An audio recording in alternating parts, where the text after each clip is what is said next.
El día de hoy vamos a estudiar el libro de Ruth. Y quiero que iniciemos pensando en el versículo 1. Dice: aconteció que en los días en que gobernaban los jueces, obviamente estamos hablando de Israel, ¿cierto? Adelante. En los días en que gobernaban los jueces, hubo hambre en el país. Y un hombre de Belén, de Judá, fue a residir en los campos de Moab con su mujer y sus 2 hijos. Hasta ahí, hasta el versículo 1 del capítulo 1, podemos ver el panorama que nos está mencionando Ruth, que Ruth se describe dentro del marco histórico de los jueces. Y se nos da una referencia de un hombre de Belén, de Judá. Y ese hombre fue a residir a los campos de Moab. En el primer versículo vemos,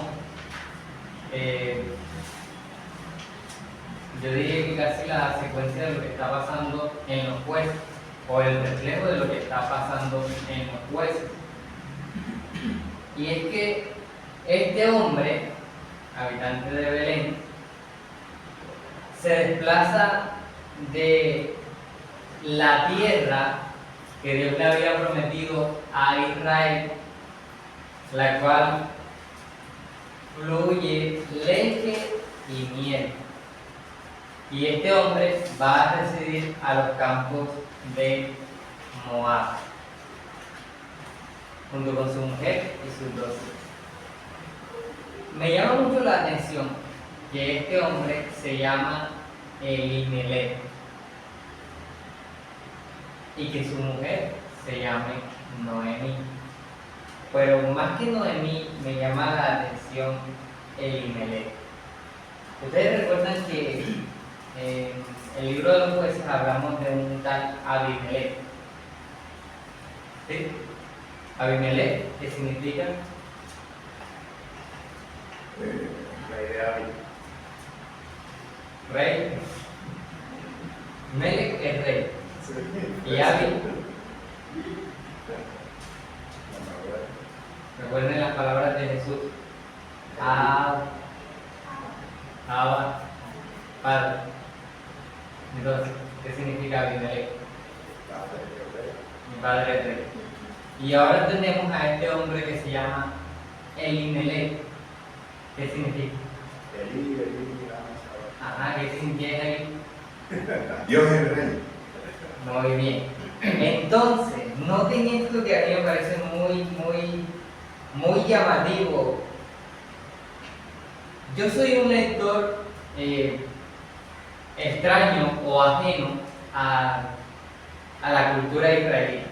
Resulta que este libro, el libro de Ruth, es uno de los libros que se lee, es el primer libro que se lee cuando los judíos hacen sus fiestas. Las fiestas que ellos hacen, bueno, este es uno de los primeros libros que leen el libro de Ruth. Y aquí dice que Elimelech, cuyo significado de Dios es rey, sale de la tierra que Dios, el rey de toda la tierra, le da a su pueblo amado, escogido, el que le da el pacto. Y Elimelech dice: aquí nos vamos a morir, mejor vámonos de aquí. Lo que más me llama la atención es lo siguiente: estos padres, Noemí, que Noemí significa placentera o dulce, algo así como, no sé, risueña, algo así que podamos entender nosotros un poco mejor, le ponen a sus hijos los nombres de Mahlón y Kelión, que significan Debilucho. sí, Enfermito. como Y enfermos moribundo. ahí, como... ¿Qué nombre? Entonces yo decía, pero este tipo, ¿qué le pasa? ¿Cómo le pone a sus hijos ese nombre? Siendo el Sí, es el como, rey. hoy en día, no sé, pues con el respeto de todos los nombres, pero hay unos nombres y que Dolores. Yo no le pondría a mi hija Dolores, ¿ya? O sea, son cuestiones que yo digo, ¿cómo que si mi nombre significa Dios es Rey? Si Dios es Rey, yo no le pongo a mi hijo el enfermo. Sí, no tiene mucho sentido, no tiene mucha lógica, pero aquí lo vemos de esa manera.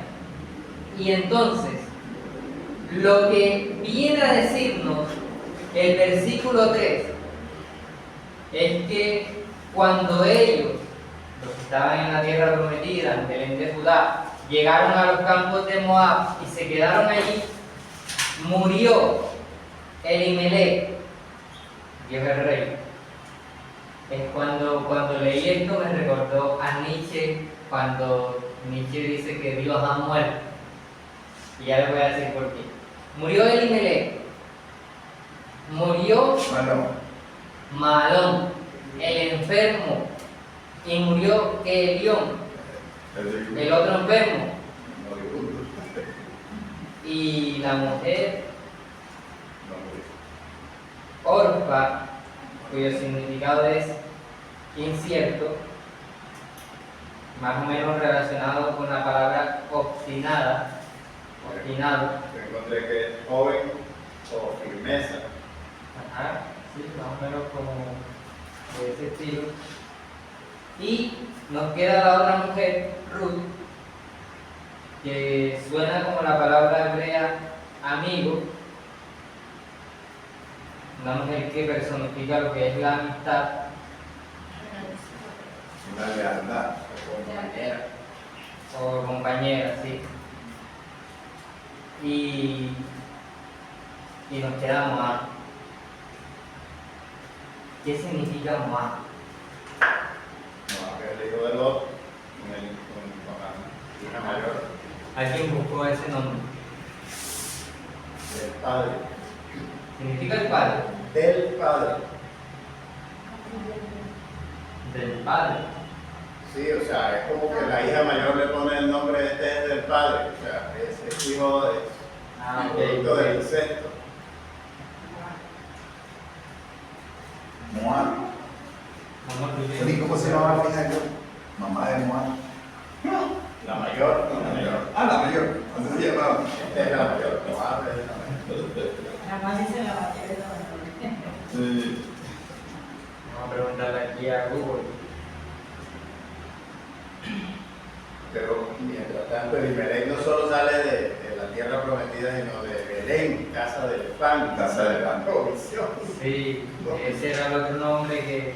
Y yo entiendo ahí, mi hermano, que se fue porque tenía hambre, había hambre, había una hambruna. ¿Y dónde está uno la dependencia de Dios? Sí. Apenas tenemos la primera batalla, la primera dificultad, nos vamos huyendo, abandonando. Sí, se van. La tierra prometida, vamos abandonando al Padre. Gente sacando pasaportes porque se van de Colombia. Ajá. No, ¿Recuerdan el...? Pero bueno, guardando las proporciones, porque no es lo mismo la Sí, tierra sí. prometida para Israel Sí. que Colombia. ¿Recuerdan la clase de los cebollines? Uno de los comentarios que yo encontré decía que probablemente, o sea, él por lo que se ve era rico.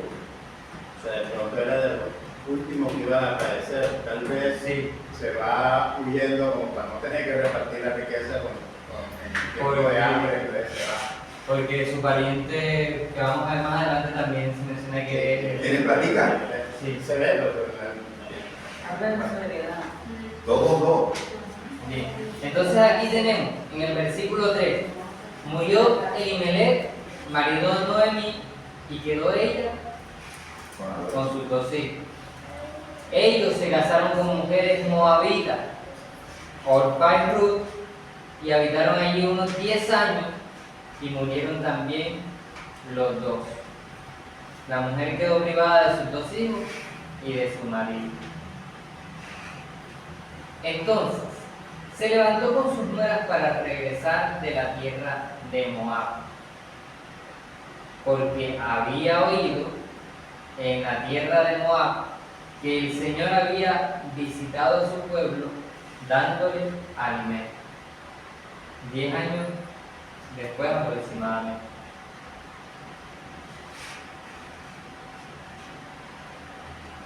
Cuando Elimelech muere,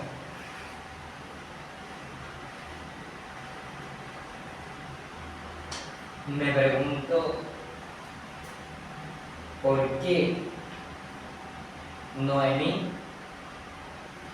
no se devolvió a su tierra.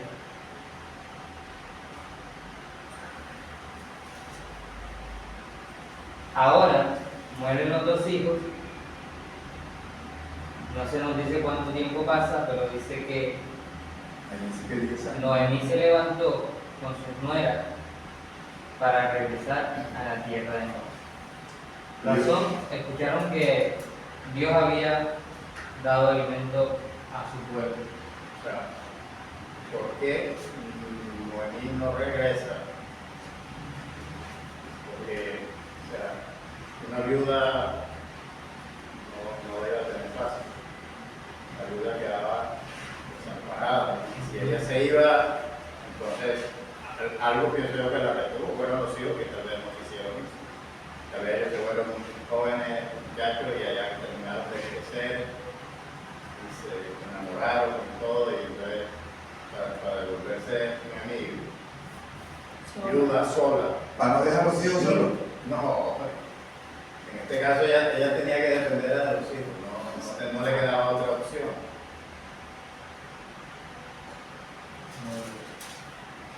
A partir de aquí, el relato cambia.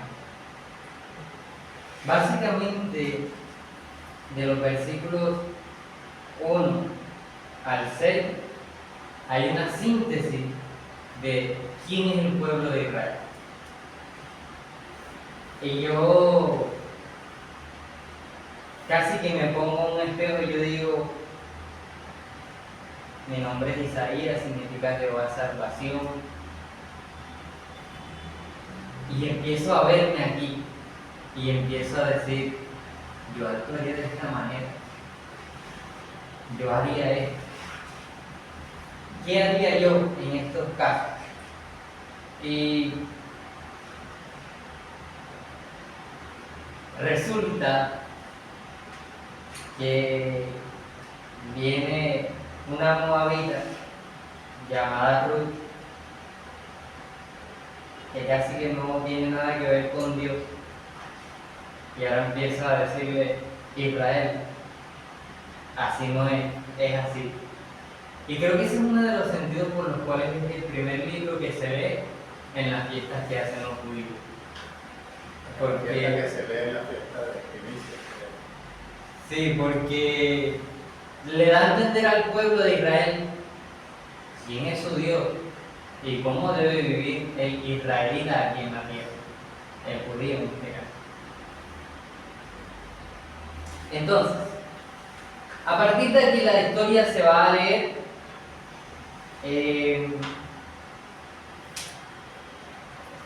como una novela, algo así.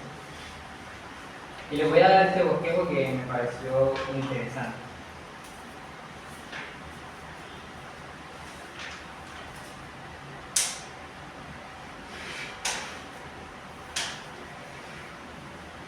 El tema que propone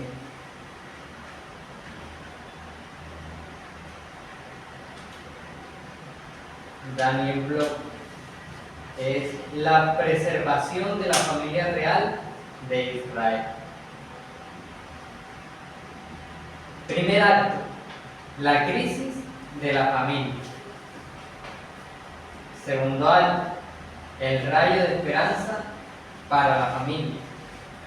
Tercer acto, la complicación para la familia.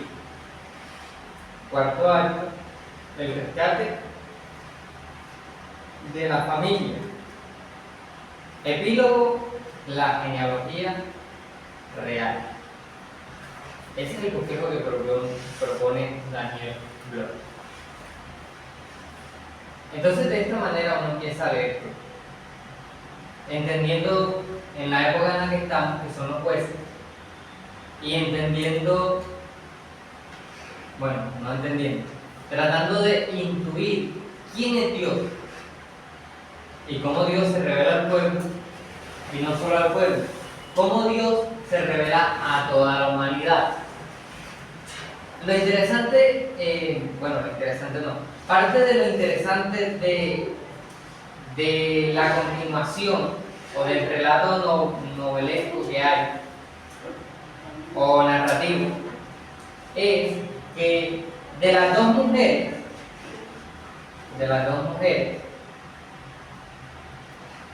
Orfa y Ruth, hay una que toma una decisión que, si uno la analiza un poco, uno diría, ella obedeció a su suegra.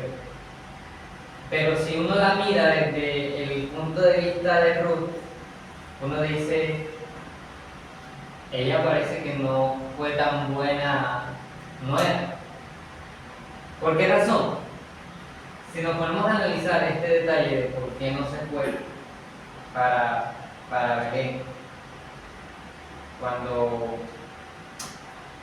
murió su esposo, estaban sus dos hijos, y ahora que sus dos hijos fallecen, sí se va. Cuando el israelita tiene esa característica intrínseca de hermandad y aún con el extranjero. En este caso ella era la extranjera, pero ella debía vivir como israelita, sea donde sea que estuviese. Es que el programa de bienestar social del Señor, o sea, es único. O sea, ella ya como viuda de sola en Moab, o sea, no le quedaba otra y no volvió a ser tierra al principio, porque es que el Señor había establecido un sistema de protección de pobres, viudas, extranjeros, huérfanos, único en el mundo. ¿A dónde más coge ellos? Así que vemos a una Orfa diciendo, bueno, llorando, porque el relato nos dice que en el versículo 9 alzaron sus voces y lloraron. Y le dijeron, no, volveremos contigo a tu pueblo. Y Noemí volvió a decirle que no. Entonces, hay un pequeño chiste ahí. Y esto es lo que a mí me llama la atención. Porque ella dice en el versículo 12, soy demasiado vieja para tener marido. Y han pasado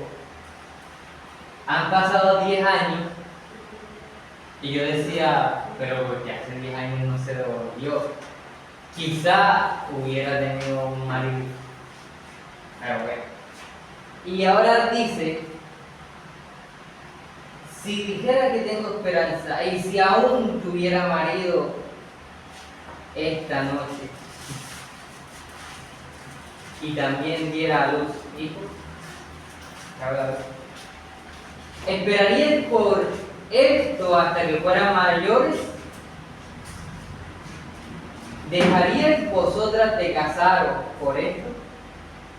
No, hijas mías, porque eso es más difícil para mí que para vosotros.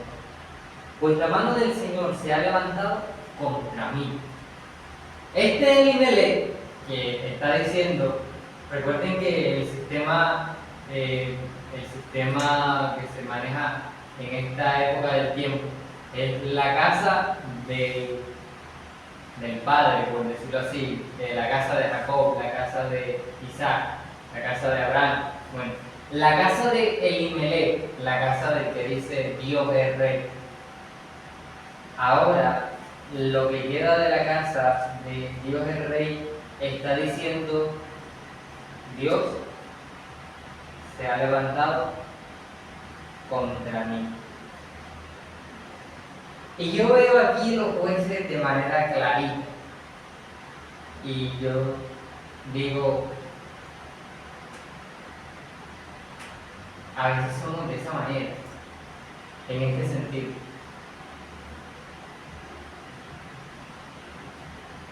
Dios le está diciendo a Israel: estas son las consecuencias de la obediencia. Haz todo esto y ahí está todo lo que te va a venir. O estas son las consecuencias de la desobediencia. Haz todo esto y ahí está lo que te va a venir. Si yo estoy diciendo, y en mi casa yo estoy enseñando que Dios es rey, significa yo me guío por lo que Dios ha establecido. Pero si dejo de confiar en ese Dios, tomo decisiones que me van a perjudicar, no solamente en Israel, como Jonás un día lo pensó, sino también saliendo de Israel, es decir, en Moab. Y allí en Moab hay algo que se llama misericordia de Dios. Porque resulta que en Moab encontramos a una mujer, al igual que Rahab, la cual va a ser una ficha clave en lo que va a venir de ahora en adelante. Rahab le da la entrada a los espías. Rahab guarda su casa y el Señor le permite a los espías espiar la tierra. Y ahora Ruth, que dice: no insistas que te deje o que deje de seguir, versículo 16, porque a donde tú vayas iré yo, y a donde tú mores moraré. Tu pueblo será mi pueblo y tu Dios mi Dios. Donde tú mueras, allí moriré y allí seré sepultado. Y sentencia de esta manera: así haga el Señor conmigo, y aún peor, si algo excepto la muerte nos separa. Al ver Noemí que Ruth estaba decidida a ir con ella, no le insistió más.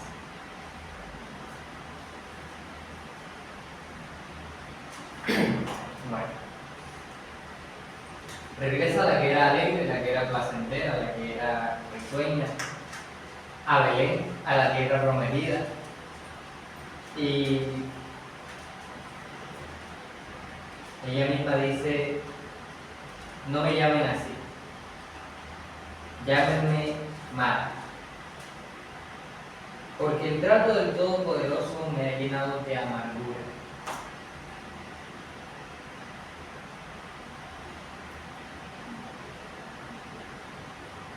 ¿Cuáles son nuestras razones para pensar? ¿Cuáles son nuestras razones para interpretar que las malas decisiones que nosotros tomamos nos llevan a nosotros a recompensa que nosotros mismos nos buscamos? Y ¿cuál es la razón para decir esto viene de Dios? ¿Cuál es la razón para darle a entender al mundo que las malas decisiones que yo tomo, que no son guiadas por Dios,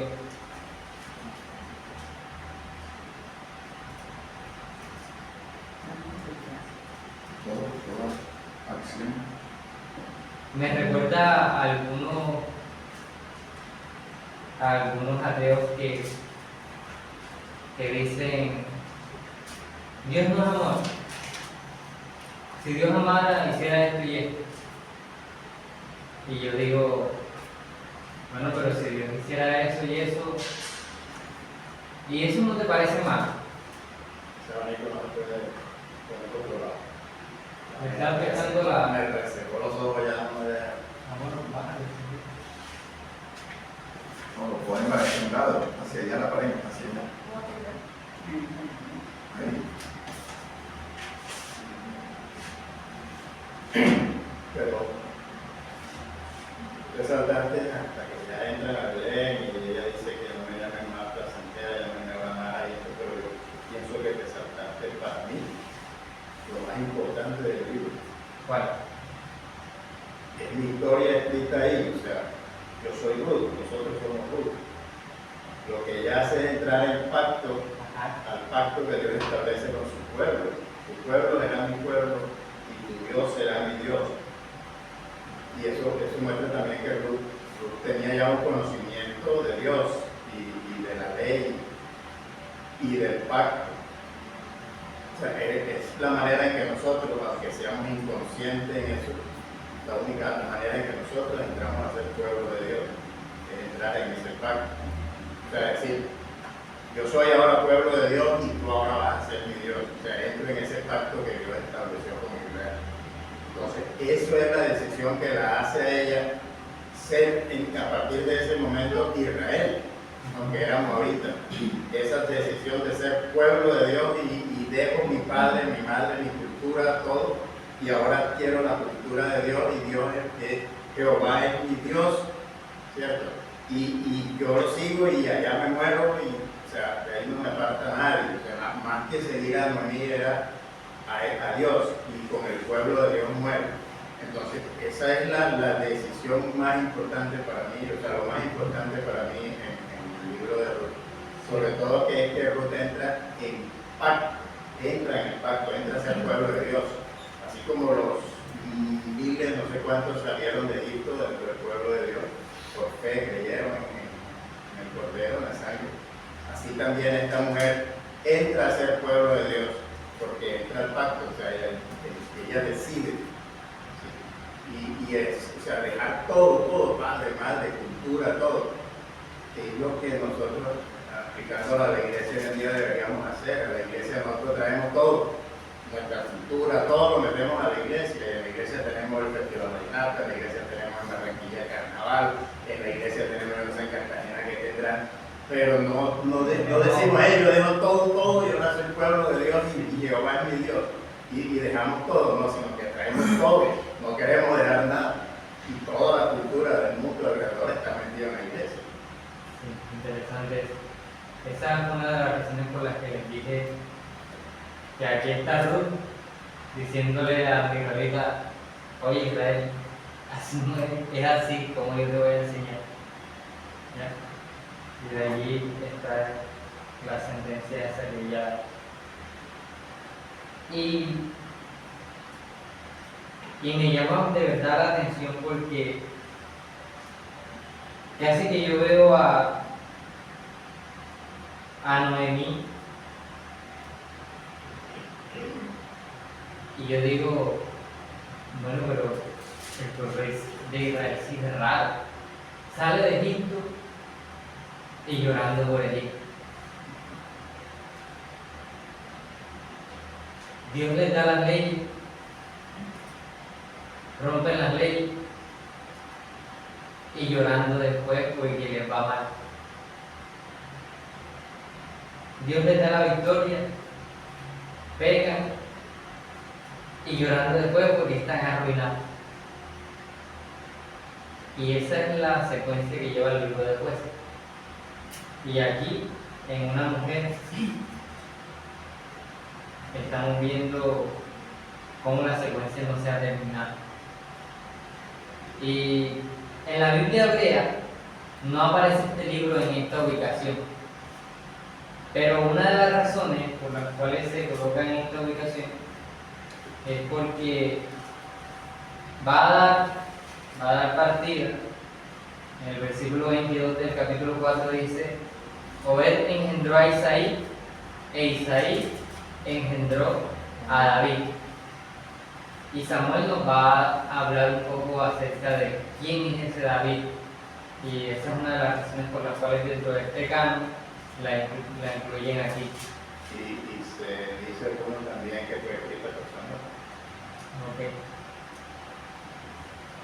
Una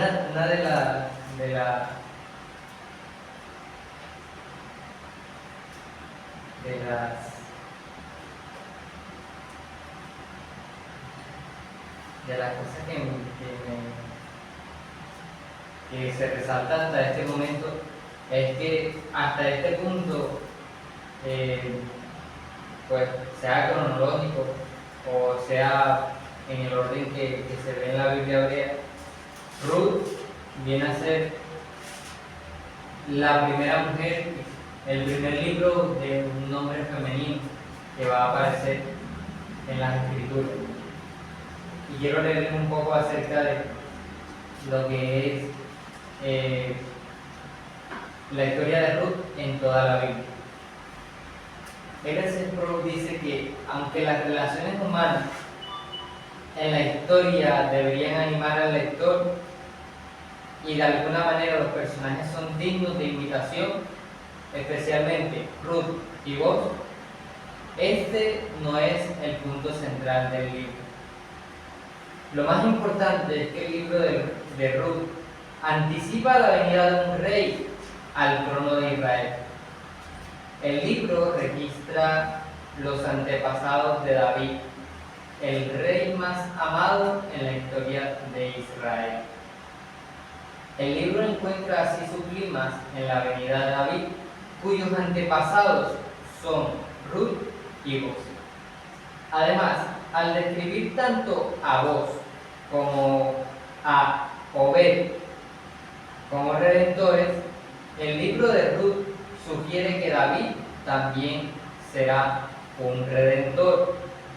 Por lo tanto, el libro cumple un propósito superior al señalar la realidad futura de David y su descendencia, del cual, al final, ya este es otro tema, Cristo en el libro de Ruth. La llegada eventual de David no es el clímax final del libro. El libro tiene su cumplimiento final con la venida del último y perfecto Rey, Jesucristo, el Hijo de David. De hecho, varios de los personajes principales aparecen en la genealogía de Jesús en Mateo 1 al 17. El lector debe tener siempre presente la genealogía de Jesús cuando estudia este libro, ya que la provisión de un hijo para Noemí es una parte clave de la historia de Israel y de la salvación de Dios, cuyo fin glorioso es la venida del Mesías, nuestro Redentor. Las mujeres de Belén le dicen a Ruth que un hijo, el Redentor, le ha nacido a ella en el 4:17. Los ángeles declaran a los pastores el nacimiento del Salvador, del Redentor, que es Cristo el Señor, en Lucas 2:10. Entonces allí tenemos el libro de Ruth. Y mira también que un dato que también encontré que Belén fue fundada por Fares, hijo de Judá con Tamar. La historia de Judá y Tamar. Entonces fíjate cómo Belén está asociado a eso que tú dices de esa línea de reyes. Porque en Belén también nace el Señor, de la tribu de Judá.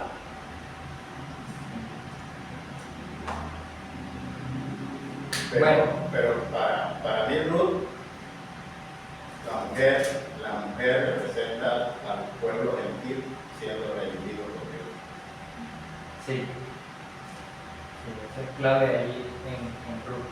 Pero también es un llamado de atención al pueblo de Israel, ¿ya? Al decirle en Dios hay que vivir, no de la manera que ustedes lo están haciendo, por lo menos en esta época de los jueces. Es un llamado a la atención. Sí, sobre todo en la parte de huir o salir de la promesa que Dios le dio, porque se sale de la promesa que Dios le dio. O sea, lo que tenía era que más bien volver a Dios, porque estarían apartados. Exactamente. Y no huir de Exactamente. o sea, apartado de Dios y huye de lo que Dios le dio. Muy O sea, bien. termina de rematar el asunto. Exactamente. Entonces, yo pensaba en Imelec y yo decía, "No, pero si usted está diciendo que Dios es rey, entonces levántese dentro del pueblo y haga algo que simbolice que Dios es rey. Haga algo como lo que hizo Gedeón, no sé, una cosa así. Y entonces que quede claro en Israel que Dios es el rey.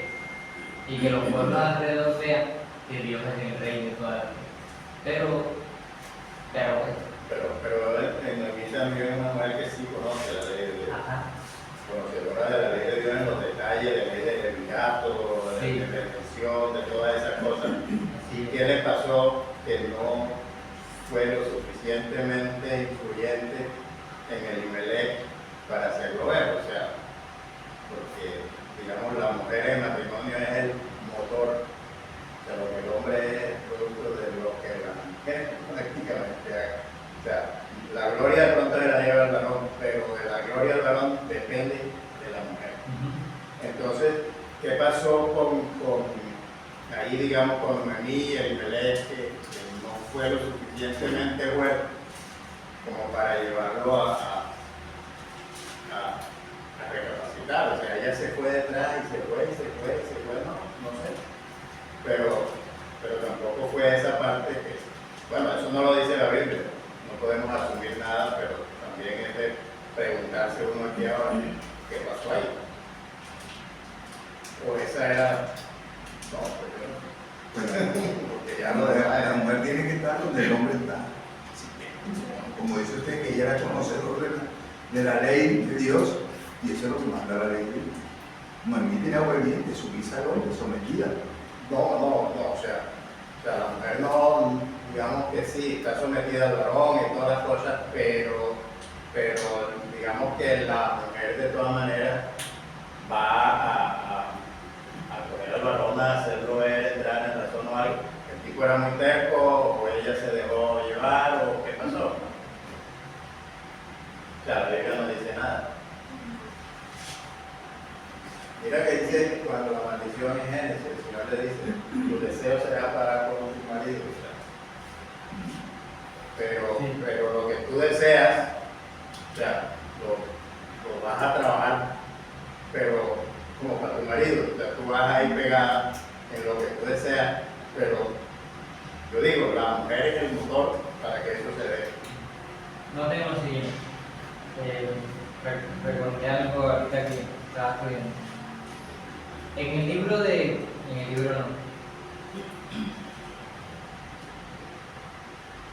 en el canon hebreo,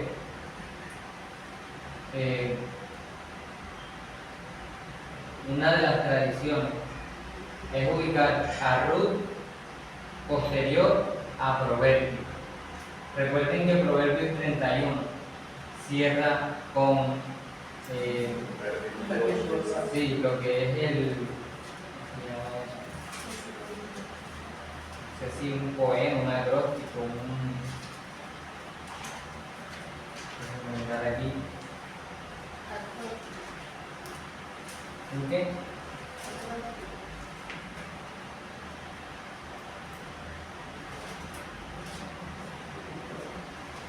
Bueno, un acróstico.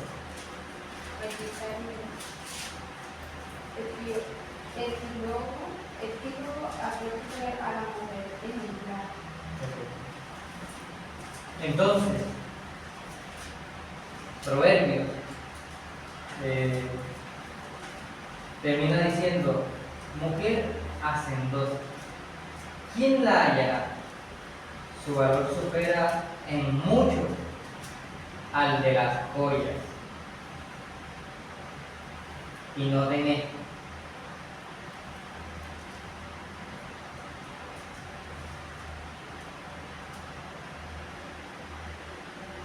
capítulo 2 de Ruth.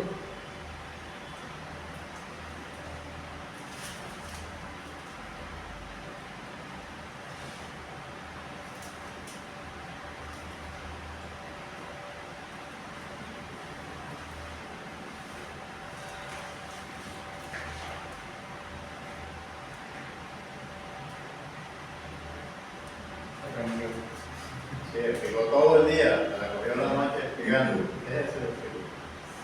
Sí, ¿en dónde está? 17. Se explicó pues en el campo hasta la noche y le granó lo que había recogido y fue como un efa de cebada. 17.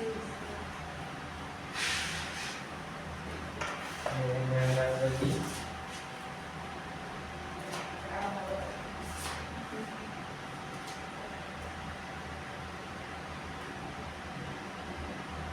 Ruth 3:11.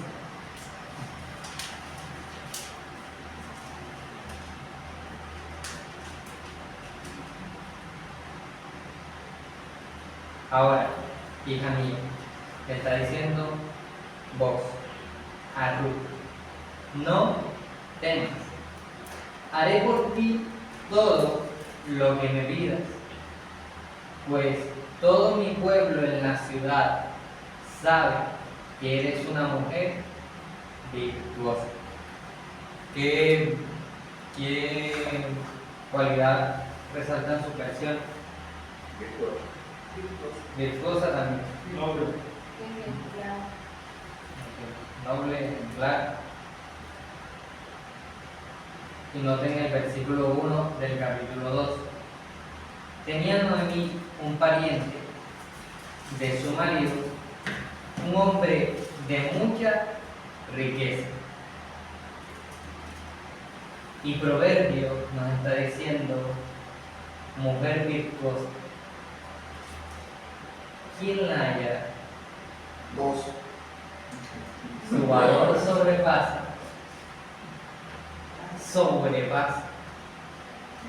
al de las joyas. Un tipo que tenía buena plata, buena riqueza, encuentra a una mujer y dice, la hallé y si me da la oportunidad me quedo con ella. Por eso le dice, haré todo lo que sea posible. Pero lo hicieron de la manera correcta.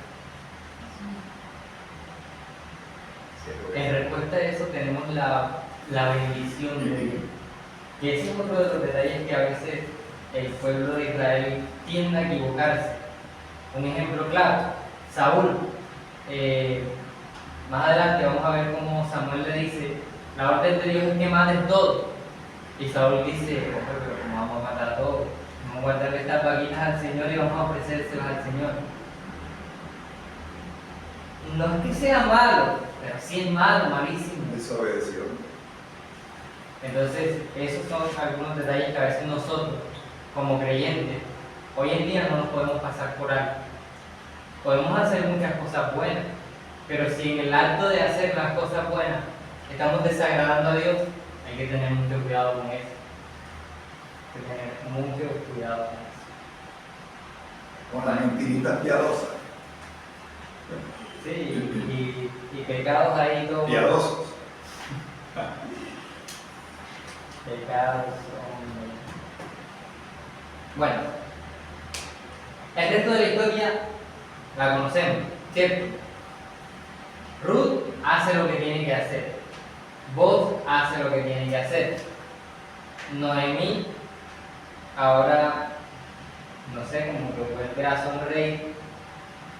Y Boaz redime la heredad de Elimelech. Boaz vuelve a decir, Dios es rey.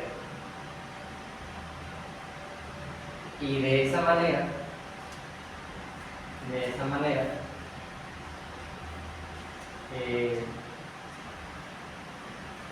termina diciendo el versículo 14. Las mujeres dijeron a Noemí, bendito sea el Señor, que no te ha dejado hoy sin redentor. Que su nombre sea célebre en Israel. Sea Él también para ti restaurador de tu vida y sustentador de tu vejez. Porque tu nuera, que te ama y es de más valor para ti que 7 hijos, le ha dado a luz. Entonces Noemí tomó al niño, lo puso en su regazo y fue su nodriza. Y las mujeres vecinas le dieron un nombre diciendo: le ha nacido un hijo a Noemí, y lo llamaron Obed, el padre de Isaí, padre de Edom. Y después viene la genealogía De David. sí, perdón, padre de David. Y después viene la genealogía. Entonces, en este acto de tomar al niño por parte de Noemí, es un símbolo, dice Sproul, de que Noemí ve al niño como si fuera propio, por así decirlo. Él es el heredero del patrimonio de Elimelech y la continuación del linaje de su esposa. Y Obed significa literalmente siervo. Pero yo ahí tengo una pregunta. Si el hijo de vos no era en línea hijo de él, sino heredero del muerto, ¿por qué no aparece aquí en la genealogía del muerto y el hijo y Obed como hijo del muerto y no como hijo de vos? Porque él lo que está haciendo es teniendo un hijo, pero que no es de él, sino en la línea del muerto. En la genealogía que sigue a continuación o en la genealogía de Nuevo Testamento. No, aquí, o sea, es que el muerto no aparece en la línea. Es que Mario, creo que el Imelec tampoco aparece en la línea. Veamos acá. Yo tengo una hipótesis. El muerto se refiere a la esposa. A Macron, el enfermito. No al de Rusia.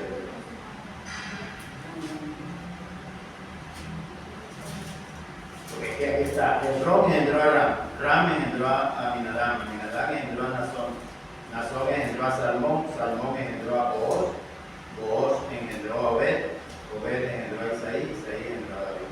Él no aparece en el Hasta la de Mateo.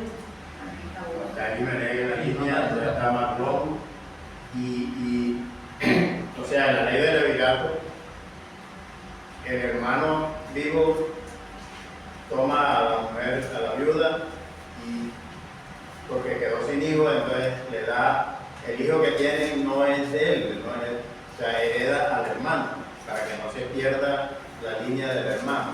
Mas, sin embargo, no aparece Maclón aquí en la línea, sino que aparece Booz. Entonces ahí me perdí. O sea, eso no lo he entendido hasta ahora. Trata de estudiar esa parte. No la entiendo.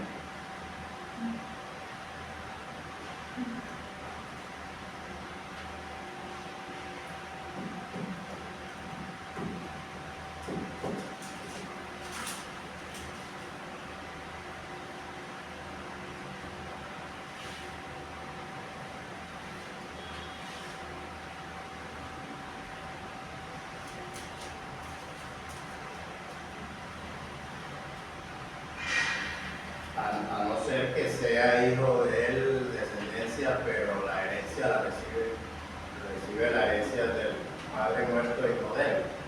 Habría que profundizar en la ley, aunque la ley.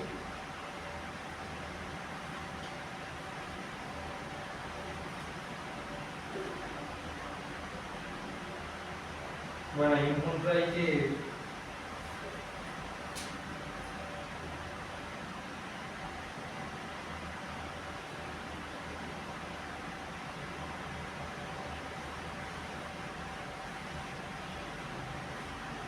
Habría que mirar, pero hay un punto ahí que de pronto tiene algo que ver con eso. No sé si se hace porque no soy muy experto en el tema, pero recuerden que hay un pariente que es quien puede redimir a los muertos directamente. En este caso, creo que fue Marón. Pero al no ser redimido directamente por ese pariente, sino por el otro, quizás ahí ya varía. Les voy a leer algo aquí del contexto cultural. El pariente redentor. El papel del pariente redentor era ayudar a recuperar las pérdidas de la tribu, fueran humanas, en cuyo caso atrapaba al asesino, judiciales, ayudando en los pleitos, o económicas, recobrando la propiedad de un miembro de la familia, ya que Yahvé había dado la tierra en arrendamiento a los israelitas. No podían venderla y si hipotecaban una porción de ella para pagar sus deudas, consideraban de mayor importancia que se recobrara la propiedad lo más pronto posible. De esta manera la tierra permanecía dentro de la familia extendida como señal de membresía en la comunidad del pacto. La importancia de este derecho inalienable puede verse en la negativa de Nabot de ceder la heredad de mis padres cuando el rey Acab ofreció comprarle la viña en Primero de Reyes 21, 2 al 3. En Mesopotamia, sobre todo en periodos antiguos, las familias y no los individuos poseían a menudo la tierra, para que ningún individuo por sí mismo pudiera vender la propiedad. Bueno, eso en cuanto a lo que es más la redención de la tierra.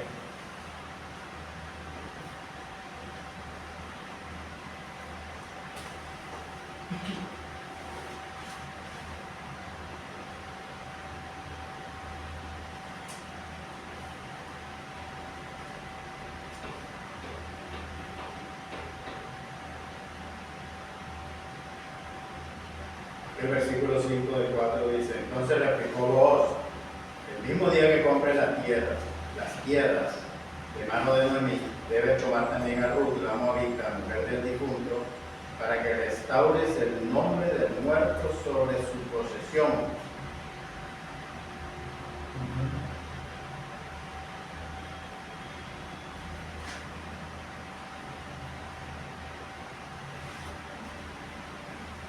Por eso, entonces la ley del levirato iba más a que la posesión no saliera, o sea, en cuanto a posesión, pero en cuanto a hijo de, o sea, era en cuanto a la posesión de la tierra, más que de hijo de, sí, de como que acá entonces no es hijo mío, sino de él.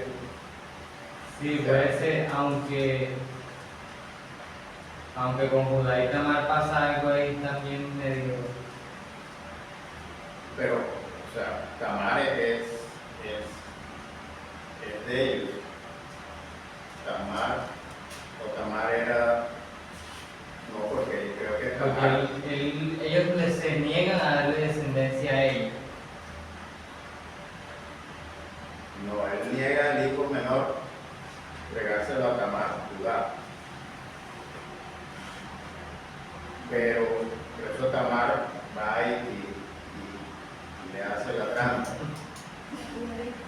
Sí. Bueno, el caso es que no entiendo muy bien el asunto, pero Pero era familiar de sí eran. Por parte y parte eran. El detalle es que aquí, al igual que cuando se nos da la lista de los héroes de la fe, pienso que el rol de la fe es muy clave aquí. O sea, yo creo que Rahab y Ruth son dos mujeres que casi que saltan así a la vista en estas listas y uno tiene que decir, pero ¿qué fue lo que hicieron estas mujeres? ¿Cómo lo hicieron? ¿Por qué lo hicieron? ¿Qué es lo que uno debe aprenderle a estas mujeres? ¿Ya? Y creo que los otros asuntos quedan un poco minimizados. No del todo, porque como dice la hermana Lourdes, igual siguen siendo familia. Pero sí hay que notar, aparecen son esos nombres. Y en Mateo también aparece Boaz y aparece Ruth, así tal cual. Dejemos el primer equipo, que descansen. Después mira. Vos es el tipo de Cristo. Sí. Redentor. El pariente cercano. Pero nosotros somos descendientes de Adán. Cristo es el segundo Adán. O sea, Sí. tenía que ser el segundo Adán para redimirnos porque tenía que ser pariente cercano.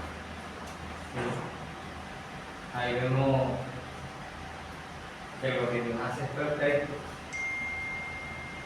Y todo está conforme a la ley de Dios. Todo. O sea, yo no sé cómo hay gente que dice, la ley ya no es para mí, la ley quedó atrás, está obsoleta, está... Oye, pero Ahora es por gracia. si no tenemos la ley, no tenemos nada, porque todo el Señor lo hace con base a la ley, en la ley de Dios, que es su palabra.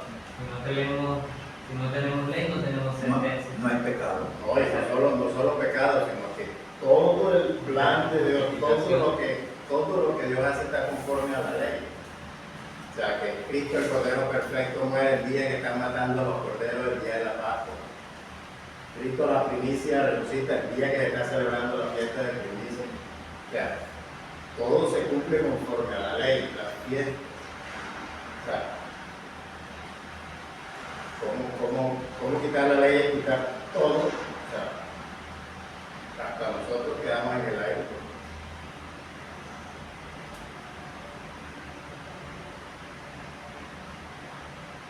Dios tiene un solo pueblo con el que hizo pacto, y es Israel.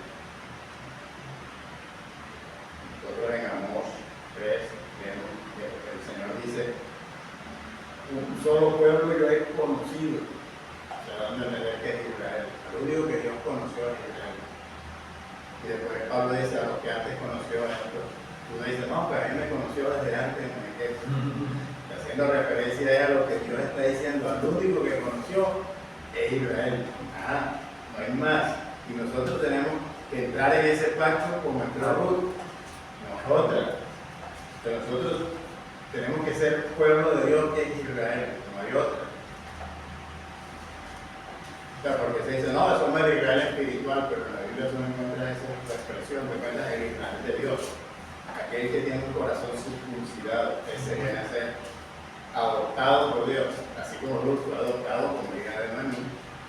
Básicamente fue adoptada al pueblo de Israel.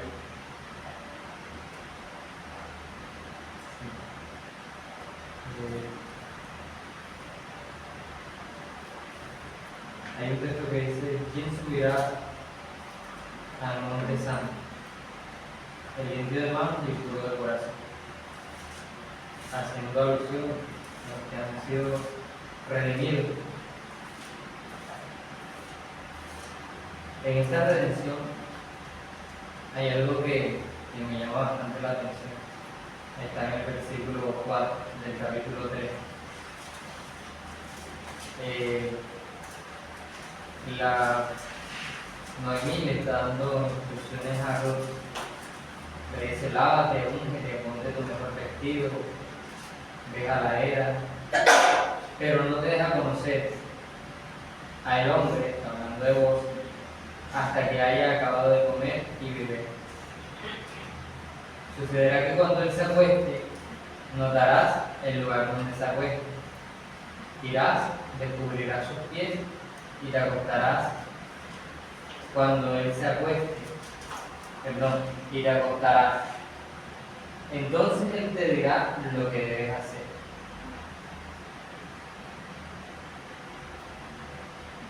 El descubrir los pies de vos cuando estaba durmiendo es un acto simbólico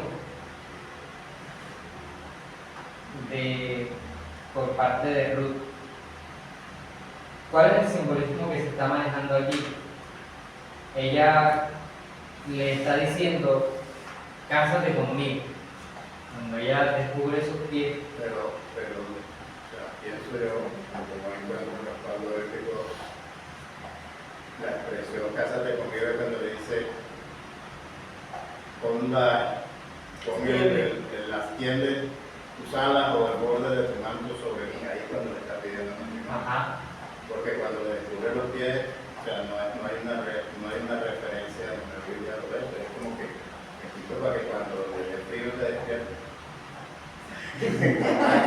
me encuentra aquí, entonces yo le digo, porque realmente la expresión es extiende tu manto sobre mí, o el borde de tu manto, o las alas bajo las alas. Esa sí es una expresión bíblica. sí. La cobertura. Pero todo inicia desde ese acto, ¿ya? O sea, no puede haber esa actitud de extiende tu manto si ella no sigue las instrucciones que Noemí le está dando. Y dentro de esa primera instrucción está en ve a la cama y descubre los pies. Es una orden quédate que ahí. le dan a mí ahí. ¿Ya? Sí, Es pero no hay referencia a esa expresión bíblica de descubrir los pies, o sea, ¿Qué significado tiene? no hay bíblicamente. Es un simbolismo. El símbolo. Es un simbolismo. El contexto cultural Déjenme terminar de leer. Dice, ella está diciendo que quiere ser redimida y que espera que vos decidas sobre el asunto. Ruth se acuesta pacientemente a los pies de vos hasta que él se despierte. Y nada inapropiado ocurrió entre ellos durante la noche. Vos ha estado tomando, pero no está ebrio. Está borracho. Está contento y satisfecho con su día de trabajo y con su cena. Y después de todo el trabajo, vos va al fondo del montón de grano, a un lugar donde Ruth puede encontrarlo en privado, y la providencia de Dios está despejando el camino para ella. Ahora sí llegamos al 9. Vos ha deseado protección para Ruth bajo las alas de Dios. Ahora Ruth le da a vos la oportunidad de ser la respuesta a su propia oración. Ezequiel 16:18. Alguien que lo lea.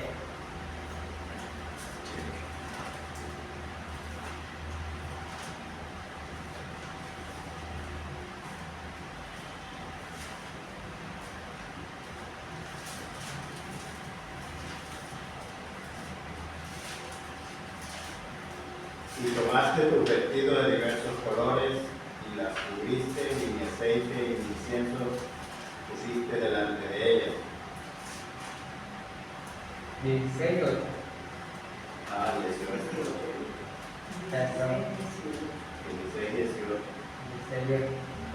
Y pasé yo otra vez junto a ti, te miré, y he aquí que tu tiempo era tiempo de amores, y extendí mi manto sobre ti, y cubrí tu desnudez, y te di juramento, y entré en pacto contigo, dice Jehová el Señor, y fuiste mía. Entonces ahí está el clima del acto que inicia acá. ¿Ya? Entonces él dice, ahora Ruth le damos la oportunidad de ser la respuesta a su propia oración.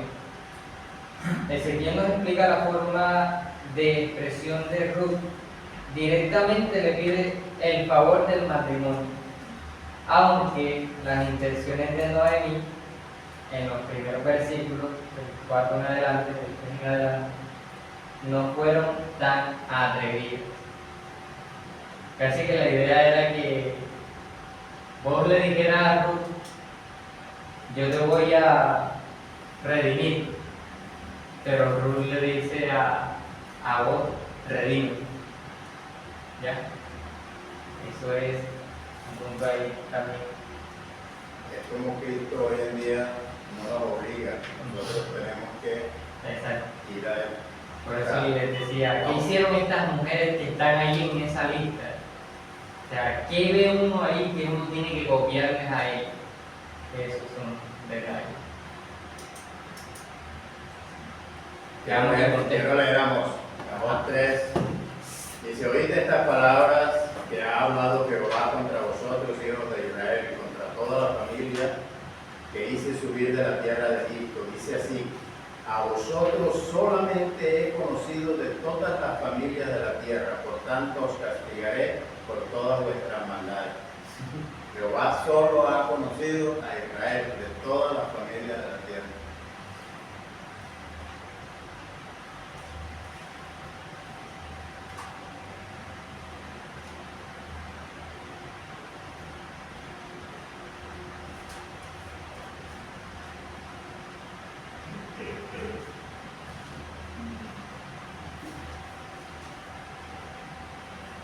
Interesante la sentencia que da Dios ahí, porque da a entender que los conoce y por eso los va a juzgar. Muchos quieren ser conocidos por Dios para ser bendecidos, pero no para ser juzgados. 3:7. Muchos miembros de la comunidad usaban la era para descansar. Así que es probable que había otros, además de vos, que estaban allí. Cada uno habría tenido su área asignada y dormiría cerca de su montón de grano después de la celebración para cuidarla hasta que pudiera ser movida en carretera por la mañana. Versículos 7 al 9.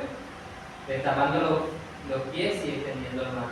Hay ocasiones en el Antiguo Testamento donde el término pies se usa eufemísticamente para referirse a los órganos sexuales. Eufemísticamente. Si quieren pueden buscar esa expresión para que la entendamos mejor. Ese término, perdón. Eufemismo. Eufemísticamente. La expresión extiende tus alas, extienda sobre mí el borde de su manto, Reina Valera, NBI, se usa igualmente con matices sexuales en el contexto de un compromiso matrimonial, como lo vemos en Ezequiel 16:8. El texto de Ruth no hace pensar en un acto sexual manifiesto, pero es provocativo por su ambigüedad. ¿Qué estaba pidiendo Ruth? Ruth usa una frase que en otras partes se usa para referirse a un compromiso matrimonial o al matrimonio. También está claro, a partir de la respuesta de voz, que en el siguiente versículo ella ha pedido matrimonio. Noemí le había aconsejado que fuera tan audaz, pero lo que ella ciertamente tenía en mente era el matrimonio. Pero había algo que tampoco lo debemos dejar así, solo que ella quería casarse y probó que tenía plata o algo así. El punto ahí tiene que ver más con la redención, Sí, con la redención de la propiedad y el nombre de su marido muerto. O sea, es más que se cumpla porque él era, digamos, el que tenía, entre otras cosas, tenía casi la obligación por ley de redimir.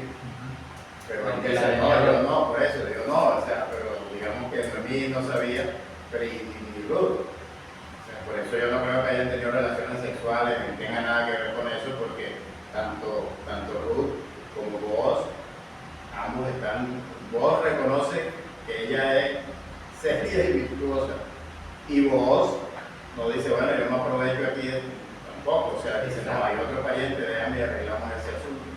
O sea, ahí no cabe esa parte. Entonces, pero lo que ella le está proponiendo, yendo a vos como pariente cercano, sobre todo esa expresión, porque tú eres el pariente cercano, o sea, el que debe redimir.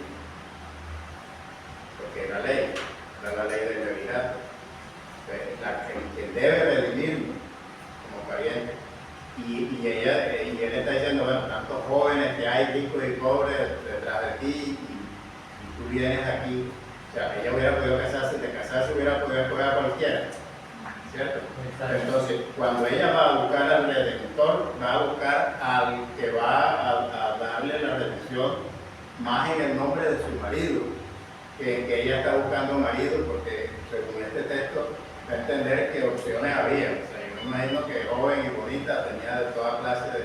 Sí, por eso en contraposición está Orfa, que ella regresa a su pueblo. Ella no, como quien dice, yo para Israel no voy a buscar, yo me quedo acá. Y ¿Qué es lo que habla del eufemismo? Y la sacaron del sistema. Y Muy bien. otra. es un eufemismo. ¿Qué significa eufemismo? Pero que es un eufemismo de qué palabra. No, de que los pies significa... Los pies. eh, Que significa algo que órganos significa órganos sexuales y no hay que cuánto. Dice palabra o expresión más suave o decorosa con que se sustituye otra considerada amable, de mal gusto, grosera o demasiado frágil.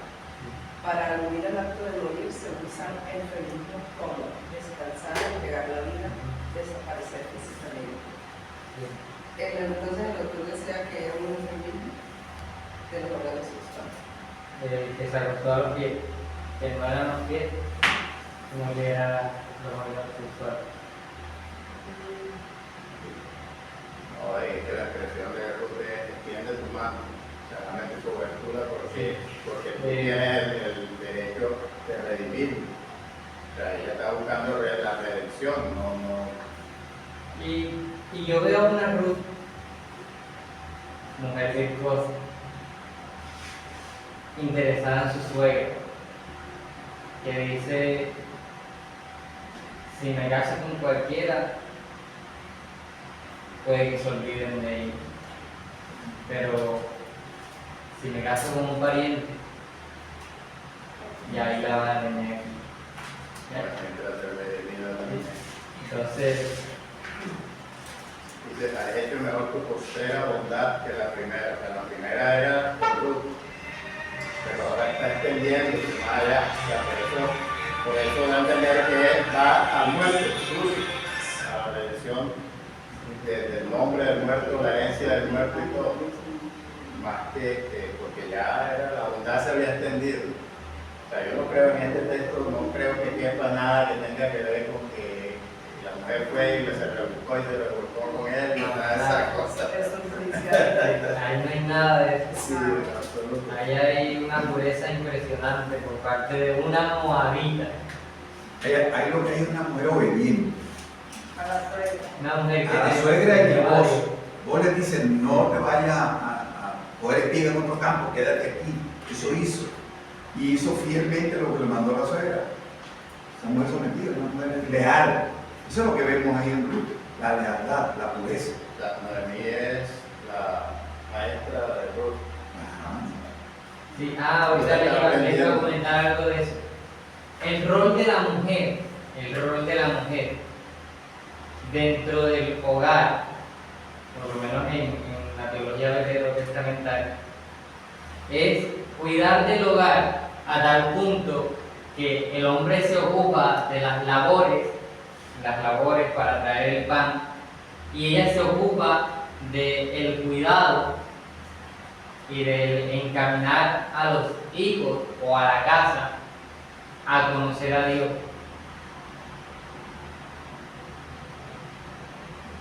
Y el rol del hombre es ser el que modela el ejemplo de lealtad, de fidelidad a Dios. Eso es importante entender.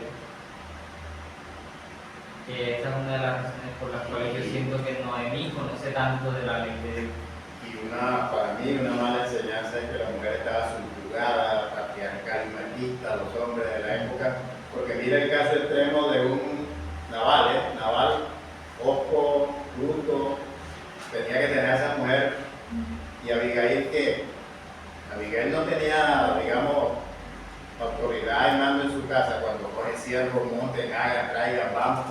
Si ella hubiera estado subyugada a ese punto que se trata de enseñar hoy en día, a pesar de que ese hombre era tan Ogro. ogro como lo describe la Biblia, ella no hubiera podido hacer nada de eso. Sí. Entonces es falso eso de que había una cultura patriarcal y machista que tenía la mujer subyugada y que tal y que esto y lo otro. Y aún en ese caso extremo lo vemos nosotros. Sino que está con el feminismo, entonces se está metiendo esas doctrinas de la iglesia y se está adoptando y ya vemos a grandes pastores enseñando eso y metiendo el tema una que otra vez porque vamos a cambiar aquí, vamos a cambiar allá, cosas así. Eso es lo que se está haciendo. Hay denominaciones que ya quieren ir cambiando, entonces vamos a ir suavizando y los líderes digan ahora enseñe esto, diga aquello, vamos a ir suavizando el pueblo, cambiando las cosas. Pero realmente no se ve la Biblia. Así es. Preguntas, dudas, inquietudes, comentarios de Ruth.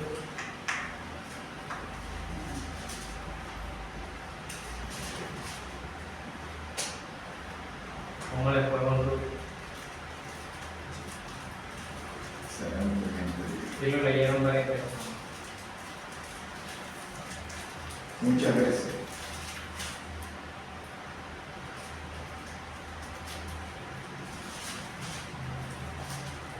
A partir de Ruth, bueno, si no tienen comentarios, si no tienen preguntas, más preguntas acerca de Ruth. ¿Y por qué se quitaban el zapato? ¿Por qué se quitaron el zapato? Ahí en la redacción esa que el fulano, el Porque fulano. no había sello en esa época. Estaba bueno ese invento. Era una tradición que tenían. Pero que viene de la ley. ¿Usted recuerda que Tamar le quitó el cosito de ese a Judá? Que le dijo, vea, si me van a mandar a mí, vea. Son tres cosas. El sello. El banco. Entonces el otro no podía decir, te me robaste la luz. Nada, mira, ahí está tu zapato. Pero la Biblia- ¿Por qué no exige el zapato, el boss lo exige? Porque él puede dar otro testimonio más adelante, porque él tenía el derecho, Él era él era el que le correspondía. Entonces, no, fírmame aquí, era como la firma, fírmame Sí. aquí con una huella. Era del Deuteronomio, vale el Deuteronomio 25, la ley de Levítico dice, cuando hermanos habitaren juntos y muriera alguno de ellos y no tuviera hijos, la mujer del muerto no se casará fuera con hombre extraño. Su cuñado se llegará a ella y la tomará por su mujer y hará con ella parentesco y el primogénito de ella tiene a luz sucederá en el nombre de su hermano muerto para que el nombre de este no sea borrado de Israel. Y si el hombre no quisiera tomar a su cuñada, irá entonces su cuñada a la puerta a los ancianos y dirá, mi cuñado no quiere suscitar nombre en Israel a su hermano, no quiere conectar conmigo. Entonces los ancianos de aquella ciudad lo harán venir y hablarán con él y él se levantará y si él se levantara y dijere, no quiero tomarla, se acercará entonces su cuñada a él delante de los ancianos y le quitará el calzado del pie y le escupirá en el rostro y hablará y dirá, así será hecho al varón que no quiere edificar la casa de su hermano y se le dará este nombre en Israel, la casa del descalzado. Bueno, Pues, De ahí viene la tradición esa en los pactos y en los acuerdos, sobre todo cuando el que tiene el derecho cede el derecho, cede el zapato. hoy día es el notario. Vamos para el notario, que él no tiene nada.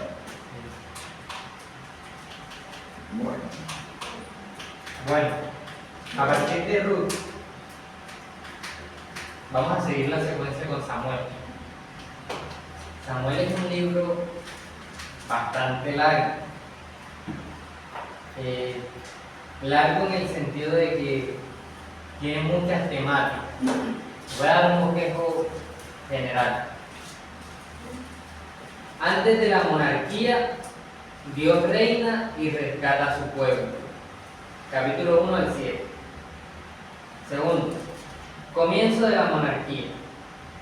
El pueblo demanda un rey. 8 al 12. Tercero, el primer rey de Israel. Reinado y rechazo del rey Saúl. 13 al 15. Después ya viene el final. El rey alternativo de Dios. Ascenso de David. Caída de Saúl. 16 al 31. Y de esa manera culmina Samuel. Entonces, ¿qué vamos a hacer? vamos a hablar un poco de quién es Samuel. Después vamos a hablar, bueno, yo creo que este asunto de la monarquía, de que el pueblo demanda un rey, ya lo hemos tratado bastante. O sea, ya tenemos claro el asunto de que el rey de Israel es Dios. Pero a pesar de eso, Israel siempre quiere a alguien mejor que Dios. Y procura a alguien mejor que Dios. Que no cabe en cuenta, pero bueno, siguen ahí sus bloqueos. Entonces, este tema lo vamos a pasar un poco y vamos a llegar a Saúl y concluimos en David. Entonces la siguiente clase va a ser Samuel, Saúl, David. ¿Listo? Tarea. Evelyn, Jorge y Camilo nos hablan un poco acerca de Samuel, lo que ustedes puedan investigar acerca de Samuel. El hermano Carlos, Abadis, Ubaldo trabajan con Saúl, y la hermana Ludwig, Maylet y Stephanie trabajan con David. Y de esa manera vamos a desarrollar la clase. Samuel, Saúl y David. Oremos.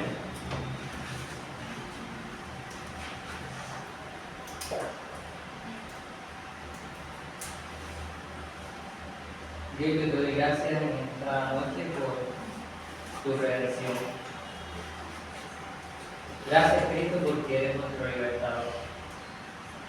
Eres el amado.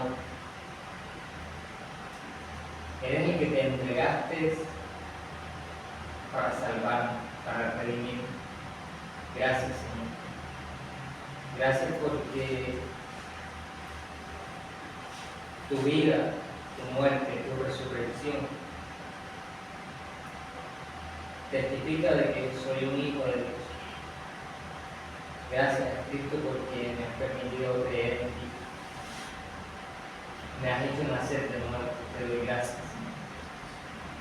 Señor, ayúdanos que, al igual que Ruth, podamos vivir vidas que dejen tu nombre en alto, vidas que exalten tu nombre aquí en esta tierra.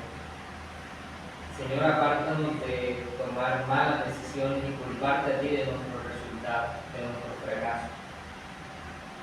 Aparta nuestros pies, Señor, de ir a la desobediencia.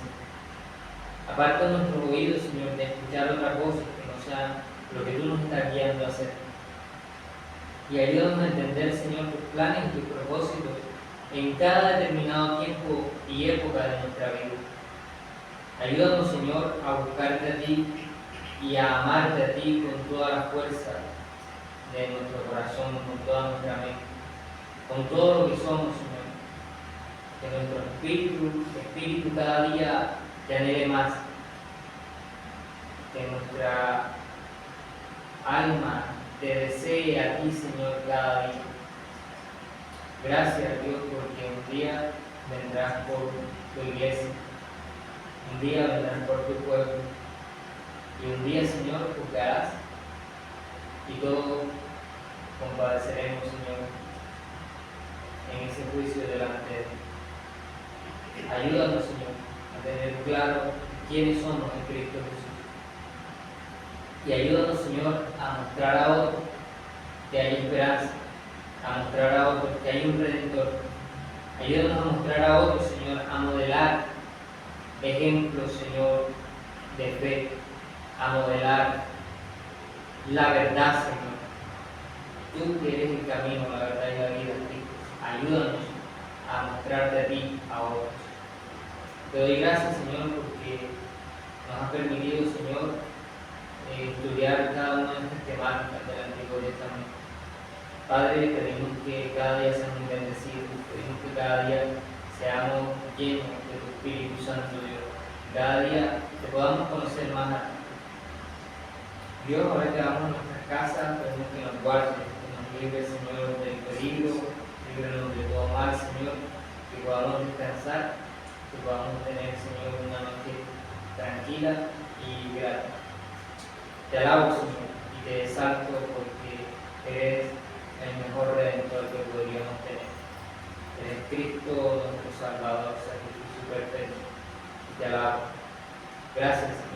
Gracias por la oportunidad que nos das de disfrutar juntos como hermanos, de escudriñar tu palabra, de escudriñar las Escrituras. Gracias, Señor, por estos tiempos. Muchas gracias, Señor. Llévanos con bien y siga dándonos tu sabiduría y tu guía en todo. Te lo pedimos en el nombre de Jesús. Amén. Bueno, Dios te bendiga. Amén.